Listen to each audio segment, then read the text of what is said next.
বয়সটা শুনেন।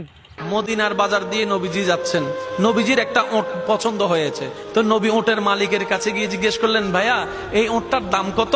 ওই দামাদামি হলো, নবী সে দামে কিনতে রাজি হলেন, কিন্তু নবীর কাছে তখন অর্থ ছিল না। তখন নবীজি ওনাকে বললেন, আপনি আমাকে ওটটা দেন, আমি এখনই গিয়ে আপনার সেই প্রাপ্যটা পাঠিয়ে দিচ্ছি। ওটের মালিক ওনাকে ওটটা দিয়ে দিলেন। আশেপাশে যারা ওটের মালিক ছিল সবাই জিজ্ঞেস করতেছে, এই পাগলা, তুমি কি যাকে ওট দিয়েছো তাকে চিনো? বলে যে না। নাম জানো? বলে যে না। পরিচয় জানো? বলে যে না। ঠিকানা জানো? না। তো তুমি যে ওটটা দিয়ে দিলা, উনি যদি ওটার টাকাটা না ফাটায় তখন তো তুমি লসের মধ্যে চলে যাবা।